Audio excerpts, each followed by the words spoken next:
Morning, everybody. Mike Vacchi, PrincetonTrader.com, here for NTMarkets.com with your Thursday morning pre-market webcast.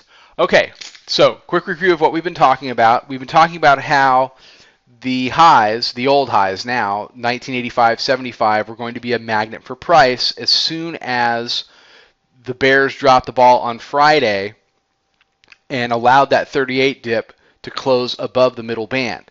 So what we've been able to do from there is just be long. I mean, we're long of 43.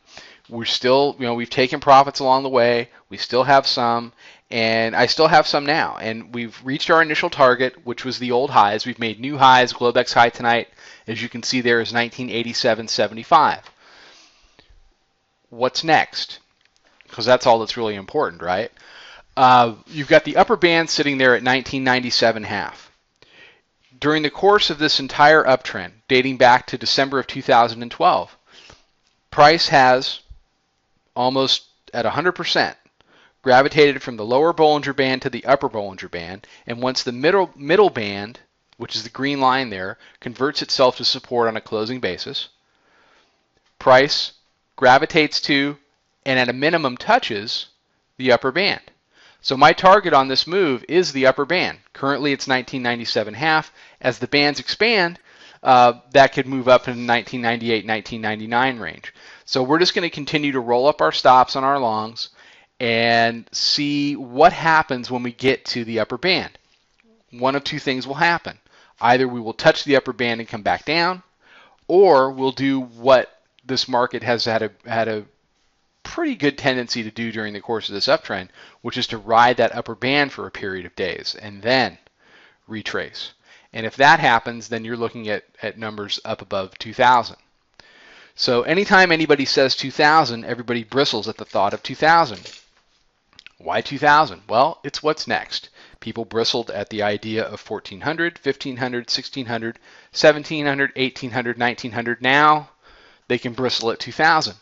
But everybody asked me, well, one day it's gonna pull back and it's all gonna end in tears. Yes, it will.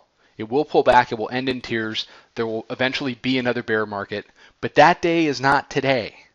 Today we've made new highs. So you have to trade the market that's in front of you. You have to trade the market that you're in, not the market that you want or the market that intellectually you think should be happening. Those markets are in your brain. Okay, and they have to stay there because those markets aren't going to make you any money. The market that's on the chart, the market that you're trading in each day, is the only market that's going to make you money. And that market right now wants to make new highs. And that market right now wants to go touch the upper band, in my opinion. So that's how we're playing it.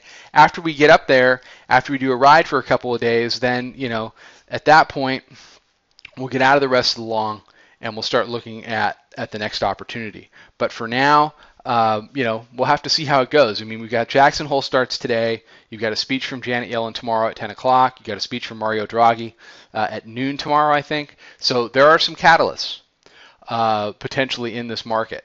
So we'll have to see what the bears can muster. But to come from lower band all the way up here and not touch upper band would be highly unusual for this uptrend. And people are saying, well, 1890 to 1987, that's 100 handles straight up. It's not. That's the problem. You can't look at this as a straight up market. You've got two rallies going on here. You've got the rally from 1890.25 to 1961. Then we collapsed, okay? It was only for 2 hours, but we collapsed from 61 to 37. Now you've got rally number 2 going on, which is from 1937 to 1987.75. So, 37 to 87, that's 50 handles. Well, don't forget, 90 to 61, that's 71 handles. So before everybody gets so completely offended by the number of handles that we've gone up, you've got to understand that if you want to just count handles, that's fine. The 50 handles we've done since 37 is not as big as the 71 handles we did since 1890. So, you've got to keep things in perspective. Again, trade the market that's in front of you. That Friday dump from 61 to 37, cleared out all the overbought condition, and created a second short squeeze, which has propelled us to new highs. All right, everybody have a good one. Follow us on Twitter at Princeton Trader. Check out the website. Come check out the chat room. It's a great time to start. You'll be starting with a lot of new people, and you're all going to learn together. And if you trade this stuff every day, I'd really like you to come in, take a look, and see if we can help you. We would love to meet you. And it's a good bunch of people we got in there. I'm really proud to be a part of it. Okay, I'll be back tomorrow morning with another webcast. Trade them well.